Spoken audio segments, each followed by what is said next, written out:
नमस्कार, वक्त हमारा है में आपका स्वागत है। दिनों दिन बढ़ते प्रदूषण के चलते तमाम तरह की बीमारियां घर घर पहुंच रही हैं। उनमें से ही एक बीमारी है अस्थमा यानी दमा। कहते हैं दमा दम के साथ ही निकलता है।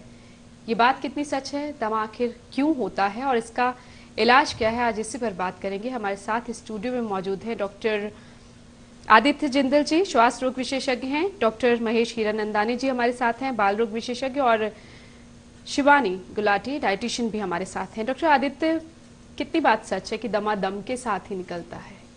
क्या इसका कोई इलाज नहीं कि ये जड़ से खत्म हो सके? पहले तो सबसे पहले तो है क्या और होता क्यों है? देखिए, दमा या अस्थमा जिसको कहा जाता है, ये एक हमारे लंग्स की प्रॉब्लम है। लंग्स में जो हम सांस लेते हैं उसमें एक सांस की नलियाँ होती हैं जिसके थ्रू सांस पास करता है। तो जब सांस की नलियाँ ऐसे सिकुड़ जाती हैं या नैरो हो जाती हैं, जिसको हम ब्रोंकोस्पाज्म कहते हैं, उस केस में हमें सांस लेने में ऑफ कोर्स दिक्कत होगी। आप सोच सकते हैं जैसे एक स्ट्रॉ के थ्रू अगर आप सांस लें और एक बड़ी मोटी पाइप के थ्रू सांस लें तो फ़र्क नेचुरली होगा। तो सेम थिंग हमारे लंग्स में चल रहा होता है इस समय। तो इसलिए हमें सांस की दिक्कत होती है। इसमें कई कारण होते हैं इसके। कई बार ये इनहेरिटेड होता है पेरेंट से, कई बार ऐसे ट्रिगर्स होते हैं जिसको हम अस्थमा ट्रिगर्स कहते हैं। कोई प्रदूषण हो, कोई स्मोकिंग हो, या जैसे चंडीगढ़ में खास तौर पर पॉलिनेशन होती है प्लांट्स की, उनके जो स्पोर्स होते हैं वो हवा में होते हैं, उसके कारण ये हो जाता है। और ख़त्म होने की बात तो ये है कि ऐसे कुछ कह नहीं सकते। यूजुअली बचपन में शुरू होता है तो जल्दी ख़त्म हो जाता है 50 to 60% पॉपुलेशन में। बट कुछ ऐसे मरीज़ होते हैं जिनमें लेट भी चल सकता है, और कई ऐसे मरीज़ हैं जिनमें बाद में भी डेवलप हो सकता है, अडल्ट लाइफ में भी पैदा हो सकता है। अच्छा, लेकिन किन लोगों को होता है दमा? किन लोगों, कौन ज्यादा इसके शिकार होते हैं? देखिए, ऐसे कहा नहीं जा सकता कि कौन इसका शिकार हो सकता है। ये ज़रूर है कि अगर फैमिली हिस्ट्री है, मतलब कि तब खतरा ज्यादा होता है। हालांकि ऐसे नहीं है कि अगर माँ बाप को है तो होगा ही होगा बच्चे को, बट पॉसिबिलिटी बढ़ जाती है, ये कह सकते हैं। बाकी ऑफ कोर्स जो प्रदूषित एरिया में लोग रहते हैं या जो अस्थमा ट्रिगर्स से खास तौर पे जो एक्सपोज्ड रहते हैं, उनमें काफ़ी चांसेस होते हैं डेवलप होने। अस्थमा ट्रिगर का क्या मतलब है? अस्थमा ट्रिगर का मतलब ये होता है कई बार अस्थमा दबा रहता है। अच्छा, ठीक है, बट ऐसे कोई सब्सटेंस है, कोई कीटाणु या कोई भी चीज़ जिससे अस्थमा एकदम फ्लेयर अप हो जाए या बढ़ जाए, उसको अस्थमा ट्रिगर कहा जाता है। तो जो मोस्ट कॉमन ट्रिगर्स हैं वो हैं जो पॉलिनेशन के कारण जो स्पोर्स हवा में रिलीज होते हैं प्लांट्स, पराग, हाँ जी, जिसको बोलते हैं जी ना? हाँ, जी हाँ। और बाकी प्रदूषण, स्मोक, डस्ट, जो फसल कटती है उस समय जो हवा में वो रिलीज होता है, तभी कुछ लोगों को बड़ी मुश्किल होती है उस वक्त सांस लेना। हाँ जी हाँ, वो यही कारण यही होता है। और फिर जो सर्दियों के पुराने कपड़े होते हैं, और काफ़ी कॉमन है, जैसे हमारे घर में जो गद्दे हैं, कर्टन्स हैं या पिलोज हैं, उसमें आफ्टर सम टाइम वो प्रैक्टिकली ख़त्म हो जाते हैं। उसमें एक छोटे छोटे कीटाणु होते हैं जिनको डस्ट माइट्स कहते हैं। तो उनकी जो सिक्रीशंस हैं वो इकट्ठी होती है, वो हवा में थोड़ा सा भी आप टच करो तो हवा में सारा रिलीज हो जाता है। दे आर मेजर, जिसको हम कहते हैं सोर्स इस चीज़ का। सर्दियों में भी इसी वजह से परेशानियां ज्यादा बढ़ जाती हैं। जब सीजन चेंज हो रहा होता है उस समय बेसिकली दमा ज़्यादा होता है। खास तौर पे आप लगा लीजिए February to April and second is September to November। और एक और चीज़ है जो आप कह सकते हैं किसको होता है, जो बच्चे होते हैं जिनको स्मोक से एक्सपोजर होता है, स्मोकिंग, जैसे जो पेरेंट्स स्मोकिंग करते हैं। और इवन आजकल तो ये भी कहते हैं कि जब बच्चा पेट में है माँ के, तब भी अगर माँ को स्मोक से एक्सपोजर हो तब भी अस्थमा डेवलप होने के चांसेस ज़्यादा है। डॉक्टर महेश, जो आंकड़े वो ये बता रहे हैं कि हमारे देश में 15 से 20 करोड़, बहुत ज्यादा तादाद है दमा के रोगियों की, है ना? और उनमें से 12% बच्चे हैं। तो ये तो काफी खतरे की घंटी है।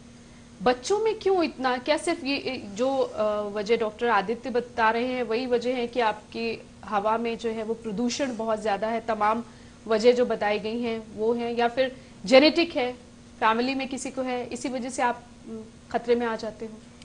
नहीं, ये फिगर्स तो बिल्कुल करेक्ट हैं। मेरे ही 25 साल की प्रैक्टिस में 5 आउट ऑफ 100 से ये इंसिडेंस अब बढ़ गया है 25 से 30 आउट ऑफ 100। ये लगातार जो प्रदूषण बढ़ रहा है उसी की वजह है? डेफिनेटली प्रदूषण इज द प्राइम कॉज। उसके अलावा जो हमारे खाने में बदलाव आया है, आज से 25 साल पहले इतना प्रोसेस्ड खाना हम नहीं खाते थे। अब हर चीज प्रोसेस्ड मिलती है, कलरिंग एजेंट, प्रिजर्वेटिव्स, ये सारी चीजें हैं जिनकी वजह से ये चेंजेस आए हैं। उसके बावजूद भी जो हमने अपने एनवायरनमेंट के साथ किया है ये उसकी वजह से है। ठीक है, कुछ चीज़ें हैं जिनमें हमारा कोई कंट्रोल नहीं है, जैसे कि चंडीगढ़ में कांग्रेस ग्रास है, कांग्रेस ग्रास हर जगह पे है, तो कटेगी, सूखेगी, जलाई जाएगी, हर सिचुएशन में ये होगा। वेहिकुलर पोल्यूशन, आज से जो चंडीगढ़ की व्हीकल डेंसिटी है वो सबसे ज्यादा है और इंडिया हमें में। सिर्फ चंडीगढ़ की बात नहीं, मैं अपने पूरे देश की बात कर रही हूँ। हम दिल्ली कानपुर का सर, निकल जाएं, दिल्ली के दिल्ली आंकड़े चले कह जाएं। रहे हैं कि 40% बच्चों के अस्थमा के शिकार होने की अगले 3 साल में 40% बच्चों के अस्थमा के शिकार होने की आशंका है, क्योंकि दिल्ली में जो प्रदूषण का रेट है वो हम सब जानते हैं कि कितना हाई है। बिल्कुल, व्हीकुलर पोल्यूशन 1, इंडस्ट्रियल पोल्यूशन दूसरा, बाकी डस्ट है ही, और रही सही कसर ये जो प्रोसेस चीज़ें हम खाते हैं उसकी वजह से। So, ये जो इंसिडेंस है ये तो बढ़ता चला जाएगा अगले कुछ साल। एंड जैसे कि मेडिकल साइंस ने इन्फेक्शियस डिजीज़ेस को ख़त्म कर दिया है, पर ये जो this is also lifestyle disorder, ये चीज़ें बढ़ती चली जाएंगी, यही रह जाएंगी हमें देखने वाली। इतना आप मेडिकल साइंस ने इतनी तरक्की की, तमाम तरह की, पोलियो पर आप लोगों ने नियंत्रण पा लिया और भी तमाम तरह की बीमारी, लेकिन ये जो इनका तो शायद कोई क्या इलाज दिखता है जब आप प्रदूषण को रोक नहीं पाते हैं। Yes. है ना? इंडस्ट्रीज भी जरूरी है, और व्हीकल क्या कंट्रोल कर पाएंगे, तो क्या अब एमिशन नॉर्म्स गवर्नमेंट निकाल रही है तो will be, but only thing is कि एक तरफ तो इंसिडेंस बढ़ रहा है पर दूसरी तरफ इफेक्टिव इलाज जरूर है इस बीमारी का। बच्चों में क्यों, बच्चे क्यों इतना ज्यादा इतनी बड़ी तादाद में शिकार हो रहे हैं? कोई स्पेसिफिक कारण नहीं है कि बच्चे ही क्यों हो रहे हैं। अब ये एक्सपोजर तो एडल्ट्स और बच्चों दोनों का होता है। बच्चों के डेवलपिंग लंग्स होते हैं, नंबर 1। सिम्टम्स अब ज्यादा रिकॉग्नाइज हो रहे हैं, डॉक्टर्स इस बीमारी को ज्यादा से ज्यादा एक्सेप्ट कर रहे सर, हैं। लक्षण जरूर बताइए कि बच्चों में अगर दमा हो तो उसके लक्षण क्या होते हैं? कैसे एक घर में माँ बाप को पता चलेगा कि उनके बच्चे को हो सकता है ये दमा हो? कोई भी बच्चा जब बहुत ज़्यादा खांसे किसी भी कारणवश, और उसकी खांसी ऐसा लगे कि बहुत लंबी चल रही है, रात के वक्त खांसी का होना, भागने दौड़ने पे खांसी का होना, दैट मीन्स दमा हमेशा सोचना है, दमे के बारे में सोचना है। क्योंकि जो रूटीन खांसी जुकाम नज़ला जिसे कहते हैं वो 2-3 दिन में ख़त्म हो जाता है, पर ये जो खांसी है ये लंबी चलती है। भागने दौड़ने पे इसलिए होता है क्योंकि भागना दौड़ना एक किस्म का बॉडी पे स्ट्रेस है, जो नलियाँ होती हैं वो सिकुड़ जाती हैं उसके रेस्पॉन्स में, और एनी अदर स्ट्रेस ऑल्सो, और उसमें भी यही सारे सिम्टम आते हैं। तो ये कहना कि दमे में सिर्फ सांस की तकलीफ होगी तभी हम उसे दमा कहेंगे, वो गलत है। क्योंकि 90% बच्चों में सिर्फ खांसी, अच्छा, खांसी ही एक सिम्टम होता है। लगातार खांसी, लगातार खांसी, लंबी खांसी, रात के वक्त खांसी का होना, भागने दौड़ने पे खांसी का होना। जब खांसी बहुत ज़्यादा बढ़ जाएगी या अगर हम इस लक्षण को इलाज नहीं करेंगे, तब ब्रेथलेसनेस या सांस लेने की तकलीफ वो आएगी, जिसको हम कहते हैं एक्यूट अटैक हो गया सांस। अस्थमा का अटैक, जिसे दमा का अटैक बोलते हैं, है ना? वो काफी लेट स्टेज होती है। ओके, अब आप टेस्ट कौन से रिकमेंड करते हैं? बच्चे में अगर लगातार खांसी आप जैसे कह रहे हैं कि लगे तो उसे जरूर डॉक्टर के पास लेकर जाए। किस तरह का टेस्ट आप रिकमेंड करते हैं उस वक्त? इस बीमारी की खूबी ये है कि इसका कोई टेस्ट नहीं है। ओके, आपका एक्सरे नॉर्मल आएगा, आपके ब्लड टेस्ट सारे नॉर्मल तो फिर आप डायग्नोस कैसे करते हैं? डायग्नोसिस, ये ही एक बीमारी है जिसमें ट्रायल ऑफ मेडिकेशन, एक तो ये सिम्टम्स जो बताए, ये बड़े क्लासिकल सिम्टम्स होते हैं जो मैंने 4 गिनाए, क्लासिकल सिम्टम्स हैं। अगर किसी डॉक्टर को शक है कि ऐसा हो सकता है या नहीं, तो जो स्पेसिफिक मेडिसिन है सांस की नली को चौड़ा करने के लिए, रिलैक्स करने के लिए, उन दवाइयों की ट्रायल दी जाती है, वो in itself becomes a diagnosis. Okay, अगर वो ट्रायल हमने दी और बच्चे ने बहुत बढ़िया रिस्पॉन्स दिखाया उस ट्रायल को, उससे प्रूव हो गया कि इसकी सांस की नली सिकुड़ गई थी इन रेस्पॉन्स टू एनीथिंग, और दवा देने पे वो खुल गई और बच्चे को सांस की तकलीफ से आराम आ गया, खांसी से आराम आ गया, this is considered as diagnostic. Okay, तो उसके बाद यानी कि ये माना जाए कि दवा खत्म, बच्चे में अब अस्थमा नहीं है? खत्म नहीं कि इसे इस दवा की जरूरत है। अच्छा, इलाज शुरू होता है फिर? नहीं, इलाज शुरू नहीं, ये तो डायग्नोसिस शुरू हुआ है। कई बार लंबी खांसी होने के बावजूद भी डॉक्टर ये सोचता है कि क्या मैं इसे दमा कहूँ, क्या मैं इसे दमा का डायग्नोसिस ठप्पा लगा दूं। हाँ, फिर आप ये दवा की ट्रायल देते हैं और इस ट्रायल में अगर बढ़िया रेस्पॉन्स आ गया, दैट मीन्स आप बिल्कुल सही सोच रहे हैं, ये दमा ही है, और इसका इलाज इन्हीं दवाइयों से होगा, किसी और चीज से नहीं। Okay yes. Okay doctor Aditya, एक चीज इसमें मैं जो सवाल मेरे जहन में आ रहा है वो ये कि आपने कहा सांस की नली सिकुड़ जाती है, तो उसकी वजह ये पोल्यूशन ही होता है? जैसे मैंने कहा उसके कई कारण होते हैं जो नॉर्मल किसी भी आप पर्सन को लीजिए, अगर वही एक्सपोजर एक नॉर्मल पर्सन को दिया जाए तो उसकी सांस की नलियाँ उतनी नहीं सिकुड़ती। पर कोई ऐसे अस्थमेटिक कोई बच्चा है या अडल्ट है, उसमें हम कहते हैं कि उनकी जो एयरवेज है वो हाइपर रिएक्टिव है, वो किसी भी नॉर्मल स्टिमुलस में एक्स्ट्रा रिएक्ट करते हैं। समझ रहे हैं? तो जैसे अगर वही चीज़ एक नॉर्मल पर्सन को दी जाएगी उसको नहीं फर्क पड़ेगा, पर एक ऐसे बच्चे को या अस्थमेटिक अडल्ट को दी जाएगी वो एकदम रिएक्ट करके वो सांस की नलियाँ सिकुड़ जाएंगी। बड़ों में क्या लक्षण होते हैं? बड़ों में भी काफ़ी सिमिलर होते हैं लक्षण। सबसे कॉमन तो ऑफ कोर्स सांस की दिक्कत जिसको हम कहते हैं और खांसी, और स्पेशली जब सांस की नलियाँ थोड़ी पतली हो जाती हैं तो एक सीटी जैसी आवाज़ आती है, जिसे हम कहते हैं साएं साएं की आवाज़ आती है, इसको वीजिंग कहते हैं टेक्निकल। वो अस्थमा के लिए बड़ा करेक्टरिस्टिक होता है। हालांकि और बीमारियों में भी हो सकता है, तो अगर वीजिंग हो रही है तो ऐसा नहीं होना चाहिए, ये सिर्फ अस्थमा ही है ये, बट उसकी पॉसिबिलिटी या प्रोबेबिलिटी बहुत बढ़ जाती है। और ऑफ कोर्स जिस तरह बच्चों में इन्फेक्शंस होती हैं, अडल्ट्स में भी इन्फेक्शंस हो सकती हैं। जब भी मौसम बदलता है तो उनको सर्दी खांसी होगी और वो ठीक होने में टाइम लगाती है, नहीं तो नॉर्मल जैसे अडल्ट्स में 3 से 5 दिन लगते हैं आमतौर पे, कई बार 2 हफ्ते 3 हफ्ते चलते रहेंगे। और एक सबसे खास खूबियत अस्थमा की ये है कि अस्थमा इस तरह की बीमारी नहीं है कि कॉन्टीन्यूसली चलती रहे। अच्छा। वो कुछ देर के लिए रहेगी फिर अपने आप ठीक हो जाएगी। और शायद मरीज तो फिर उसको ऐसे ही लेते होंगे कि शायद मुझे कुछ हुआ ही नहीं है, हाँ वो जी। मौसम बदला है तो मुझे खांसी लगी, ये भी एक रिस्क फैक्टर होता होगा इसमें? हाँ जी, आप जैसे देखिए अगर आप मान लो 1 साल का वो ले लीजिए, आपके उस पे हमारे पास पेशेंट आते हैं, वो कहते हैं जी हमें फरवरी में प्रॉब्लम हुई, मार्च तक हम दिक्कत में रहे, उसके बाद ठीक हो गए, उसके बाद नॉर्मल सब कुछ एक्सरसाइज वगैरह सब कुछ करते रहे, फिर सितंबर में आए फिर से प्रॉब्लम शुरू होगी। तो वो इस तरह की हम कहते हैं कि asthma is distributed in time and space. एक तरह से अब ये समझ लीजिए कि उसके सिम्टम्स बड़े एपिसोडिक होते हैं, कॉन्टिन्यूस नहीं तो फिर होते। तो डायग्नोस करना यानी कि डिफिकल्ट होता है। हाँ, थोड़ा सा डिफिकल्ट है। अडल्ट्स में ये है कि अडल्ट्स में हमारे पास एक और टेस्ट अवेलेबल होता है जिसको हम पल्मोनरी फंक्शन टेस्ट या स्पायरोमेट्री कहते हैं, जिसमें एक मशीन में ब्लो करना होता है। तो वो कितना ब्लो करते हैं, उसकी वॉल्यूम्स क्या है, उसके बेसिस पे हम डायग्नोसिस बना सकते हैं। जो बच्चों में कराना मुश्किल होता है क्योंकि बच्चे कोऑपरेट नहीं करते उस तरह से। बट फिर भी लेकिन प्राइमरीली यही कहेंगे कि अस्थमा एक क्लिनिकल डायग्नोसिस है, मतलब डॉक्टर की जजमेंट के ऊपर बेस्ड है। It is not based on the test results. यानी कि आप लोगों की जिम्मेदारियां बढ़ जाती हैं बहुत। कुछ गलत भी नहीं होना चाहिए, ये भी एक बड़ा रिस्क फैक्टर होता है। जी हाँ, है ना, कि आप जो डायग्नोज कर रहे हैं वो सही और उसी हिसाब से, क्योंकि आपने ट्रीटमेंट शुरू करना है। अब मैं ट्रीटमेंट पे आऊंगी, अब इसको मैनेज कैसे करते एक मैं पॉइंट बोलना चाहता था। Sure.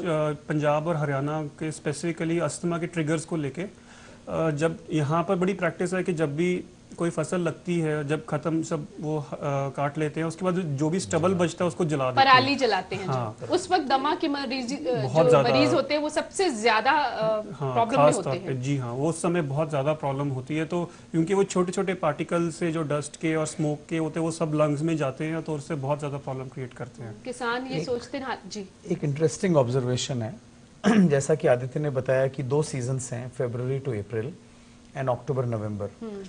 ये 2 सीजन हैं हमारे 2 मेजर फेस्टिवल्स और 2 खुशहाली वाले जो हमारे सीजन हैं। बिल्कुल ठीक वन है। Is Holi, the other is Dussehra Diwali.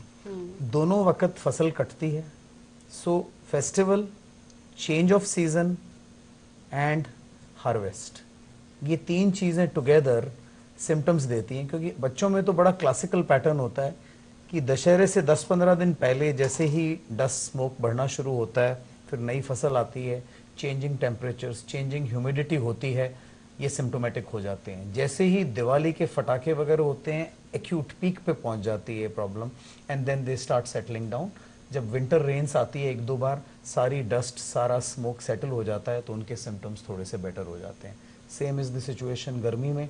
Holi के वक्त से पहले शुरुआत हो जाती है, वही फसल का टाइम, फिर वो जलती है, स्टबल जो जलती है। उसके बाद में जब कड़ाके की गर्मी पड़नी शुरू होती है, once again everything settles down. In between dust storm हुए या किसी किस्म का कोई एक्सपोजर हुआ तो it can. एक चीज मैं समझना चाहती हूँ कि कोई भी है, हम सब अगर नॉर्मल हम खाना खा रहे हैं, घूम रहे हैं, सब कुछ कर रहे हैं नॉर्मल रूटीन में, बच्चे भी जो है, लेकिन कुछ ही बच्चे इसकी चपेट में आ जाते हैं, यानी कि उनका जो आप फेफड़ों में जो फेफड़े हैं उन्हीं में कुछ प्रॉब्लम होती है, जो जहां तक मैं समझ पा रही हूँ डॉक्टर आदित्य। जी हाँ, ऐसे होता है कि अस्थमा एक ऐसी बीमारी है, या कोई भी बीमारी आप ले लीजिए, उसमें हमेशा हम कहते हैं कि जेनेटिक और एनवायरमेंटल फैक्टर्स का मिक्स होता है हमेशा। तो एक किस्म से जेनेटिक प्रीडिस्पोजिशन होती है, मतलब कि दे आर ऑलरेडी प्रीडिस्पोज, उनकी जीन्स ही इस तरह से हैं कि थोड़ा सा वो। और क्या क्या श्वास नली जो जिसकी बात आप, सांस की नली, हाँ जी, हाँ जी, आप जिसकी बात करें कि क्या वो सिकुड़ी होती है इसी वजह नहीं, से? सिकड़ी नहीं होती है, वो अस्थमा में यही खासियत है कि वो अस्थमा की वजह से सिकुड़ जाती जी है। हाँ, जो कोई भी ट्रिगर आता है, कोई भी Okay. जाके वहां पर एजेंट लगता है जिससे उससे सिकड़ जाती हैं। अच्छा, ऐसा नहीं होता कि पहले से सिकड़ी होती नहीं, है और पहले से उस नहीं। वजह से जब पोल्यूशन होता है तो प्रॉब्लम जाती है? जी नहीं, अस्थमा ऐसी बीमारी नहीं, यही तो मैं कह रहा था ना, क्योंकि Reversible. बीच में नॉर्मल हो जाता है बिल्कुल, तो वो फिर से खुल जाती है नलियाँ। ओके। अगर आप दवाई दो या कई बार अपने आप भी नॉर्मल हो जाती हैं, तो उस समय बिल्कुल नॉर्मल साइज की जो नलियाँ हो जाती हैं। और जैसे ही कोई और ऐसे एजेंट आया, कोई स्मोक आया, कुछ भी आया, तो उससे फिर से सिकुड़ जाती है। तो इसलिए हम कहते हैं कि अस्थमा का कोर्स बड़ा वेरिएबल होता है, कभी बीमारी होती है, कभी बिल्कुल भी इसको नहीं होती है। समझना भी शायद बड़ा मुश्किल लग रहा है ऐसा, क्योंकि ऐसे लक्षण लगातार नहीं दिखाई देंगे, है ना? जी हाँ, देखना पड़ेगा कि आपको कब से कब तक, क्या अगर ये जो आपने मौसम बदलने की बात की, अगर उस दौरान भी बदलाव हो रहा है और ये लक्षण दिखाई दे रहे हैं, तो डॉक्टर के पास जरूर जाना चाहिए। जी हाँ, जी। और किसी तरह की आप इसको इसके मैनेजमेंट पे आते हैं, अस्थमा को मैनेज कैसे किया जाए, इलाज क्या है? देखो, अस्थमा एक ऐसी बीमारी है जिसके लिए दुनिया में बेस्ट इलाज आजकल, किसी भी बीमारी को लेके बेस्ट इलाज अवेलेबल है। सिर्फ एक ही प्रॉब्लम है कि वो क्योर नहीं हो सकती, बट वो कंट्रोल हो जाती है। ये हमें समझना बड़ा ज़रूरी है।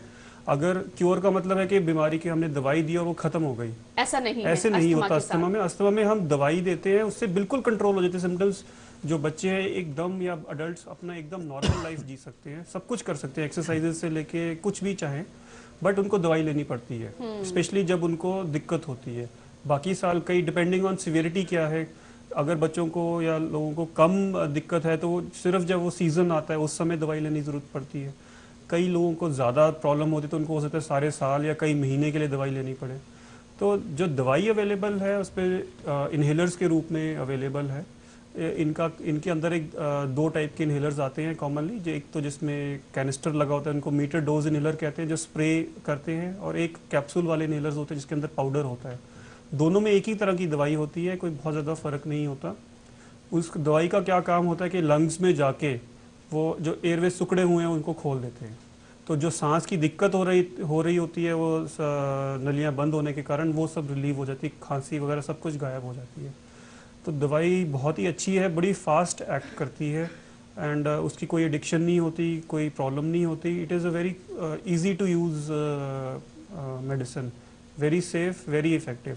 और जो इन्हेलर्स की खासियत ये है कि इसमें जो डोज होती है दवाई की, वो माइक्रोग्राम्स में होती है, मतलब कि जो आम गोलियां होती है उससे 1000 टाइम्स कम कह सकते हो आप।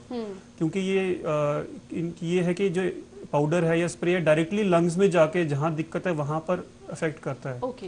अगर जैसे पहले ऐसे होता था, जब इतनी तकनीकी एडवांसमेंट नहीं हुई थी, तो उस समय गोलियां दी जाती थी इसके लिए, सिरप्स दिए जाते थे। उनमें क्या प्रॉब्लम होती है कि वो पहले, अगर हम शरीर का बनावट देखें, पहले पेट में जाएंगी, वहाँ से अब्जॉर्ब होएंगी, फिर खून से सारे शरीर में फैलेंगी, फिर लंग्स में आएंगी।